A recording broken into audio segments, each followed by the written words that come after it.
Hi guys! Look at my baby, oh, so serious. Kala mo naman talaga parang matanda na o nakaupo na ng solo sa bus. And of course, welcome back to our YouTube channel, Pinoy Fam in Norway. So, saan nga ba kami patungo ngayon? Syempre, good weather means another gala vlog na naman tayo. So, papunta kami ngayon sa Ila. So, yung Ila is isang lugar dito. Malapit lang naman to sa amin. And, walaan nyo anong gagawin namin. Yan ang aking mga kabakat. Mangingisda kami for today's video. Opo, yes po. Tama po kayo nang narinig. Mangingisda po sila, hindi kami. Kasi ako, mag-aalaga lang ako kay Clyde. So, tingnan nyo naman ang aming mga kasama. Grabing tatangkad. And, syempre, hindi mawawala ang view natin. Tingnan nyo, napakaganda, napakalawak. So, inggit na nga ako sa mga tao dito eh. Kasi mga naliligo sila. Parang gusto ko na lang din tumalon. Kasi, super init ngayon. Kala mo na sa Pilipinas. Tsaring, mas mainit pa din sa Pinas. So, yan, makikita nyo yung mga tao, mga nagsisunbathing sila. Well, ganyan yung mga taga rito. Talagang nagbibilad sila sa araw. Kung ang mga Pinoy gustong pumuti, ang mga Norwegian gusto nila mangitim. Diba? Ang nice ng view. Tingnan nyo, oh. Mapapasana all ka na lang. So, yan. May mga nagpipiknik din, diba? And yun yung mga kasama ko. Kung tatanungin nyo ako, ang kasama po namin ay ang kapatid ni Marvin, of course, and yung katrabaho niya dati and yung katrabaho niya ngayon. Si Ruben, nakasama na namin siya sa mga dati naming vlog. So, pangalawang beses na siyang na-feature sa vlog namin. And yung bago namin kasama ay si Sean. So, tignan nyo naman, oh. Akala ko talaga mangingisda kami. Pero parang ang nangyari, nag-hiking kami. Ang layo ng nilakad namin, guys. Tapos patarik pa. Grabe, ha? Fishing yung pinunta namin. Parang hiking ata ito. Ay, nako. Buti na lang yung comfy na sapatos yung suot ko.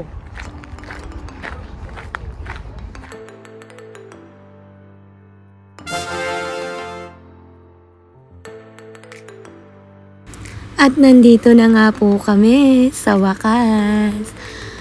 So, makakapagpahinga na. Pero, the worst part here is, super kainit. Ewan ko kung ako lang ha. Pero iba ang tama ng araw dito. Grabe. So, look at my baby. O, kala mo naman talaga nakakapangisda. And yan ang aking mga maskulado men. So, si Clyde ay nakikigaya na sa kanila. Tingnan nyo naman, makikiosyoso pa yan. Okay, let's go fishing, guys! Ang baba-baba mo naman.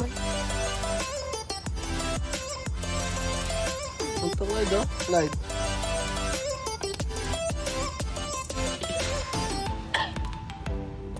Ay! Oh. Kailan meron ka talaga, ha? Gusto mo malaglag?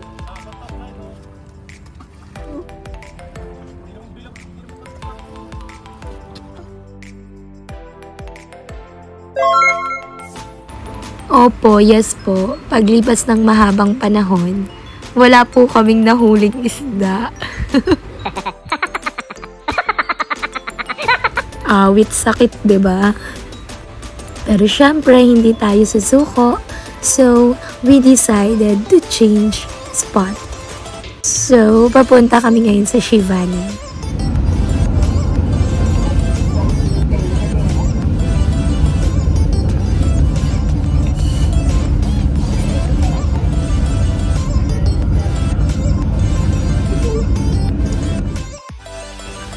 Yun po, so medyo malayo ang Shivani, kaya kami po ay nag-subway papunta nun. Grabe, oh, look at the city view. So ganda talaga, grabe. Dito talaga ako na-amaze every time na nakasakay ako sa subway or sa bus. Yung city view talaga, the best. So, nandito na kami sa Shivane. Tingnan niyo naman yung anak ko. Walang katigil-tigil. Akala niya talaga nakakapangisda siya no? So, dito sa Shivane, kailangan mo ng license before ka mangisda and may bayad yun. So, bumili kaming license. Pero, the best part is, hindi kami nangisda. Ang aming pangingisda ay nauwi sa paliligo. Sobrang lamig ng tubig. Ang sarap. Hindi lang kami nakapagbaon ng pampalit. Well, si Clyde, kahit saan naman kasi kami magpunta, may baon ako ang damit niya. So, ayan, dahil ayaw magpapigil ng bata, naligo-ligo na siya o tuwang-tuwa So, feeling ko babalik pa kami dito some other time. And si dada namin, wala siyang choice, kaya uuwi siya ng basa. So, si Clyde talaga, mahilig talaga siya sa tubig. Mahilig siyang mag-swimming, mahilig siyang maligo, mahilig siyang magbabad. Feeling ko pinaglihi ko siya sa bangus. Charing. So, ayan, hinayaan na lang namin siyang mag-enjoy dyan. Since wala naman kaming mahuling isda, kesa magmukmuk kami and frustrate kami, might as well enjoy the moment na lang talaga.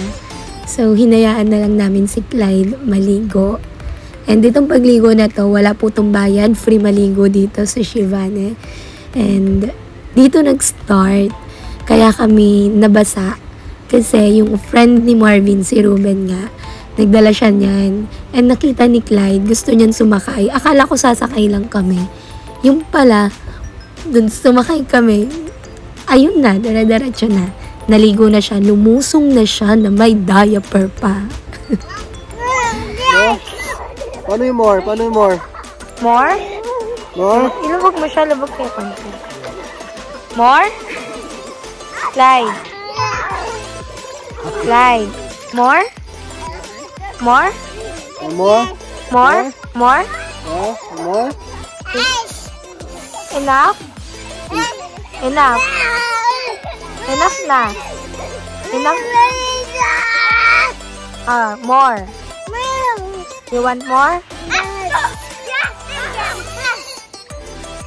Nanginginig ka na sa lamig?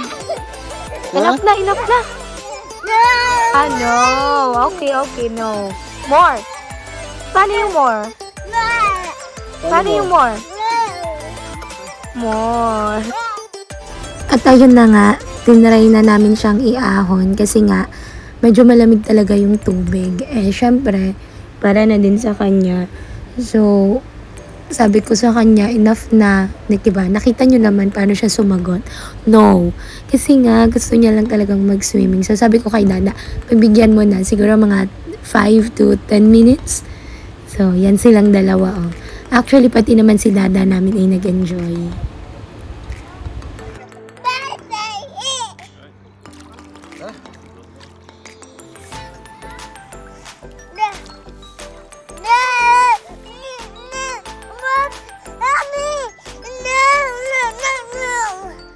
Enough na. Okay, more pa. More? More?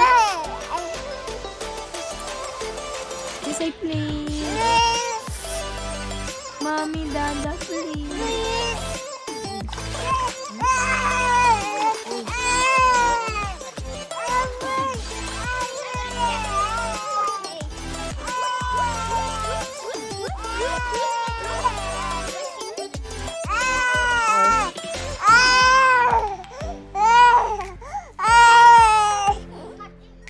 Grabe, hindi ko na na-video kung paano nagwala si Clyde doon. Sobra yung iyak niya. Halos lahat ng naliligo pinagtinginan na siya. Sobrang ayaw niya kasing umahon. Pero kinausap naman namin siya and we told them na babalik na lang kami doon sa susunod para magsiswimming ulit siya. So ngayon, nag-aantay na kami ng subway pa uwi. At dito na nga po namin tatapusin ang aming vlog. Thank you for joining with us. And if you guys enjoy watching our videos, please consider to subscribe to our YouTube channel, Pinoy Fam and Norway. Do like and comment, share also. So, maraming salamat. Hope to see you on our next vlog. Bye-bye! Anak, bye-bye! Bye-bye.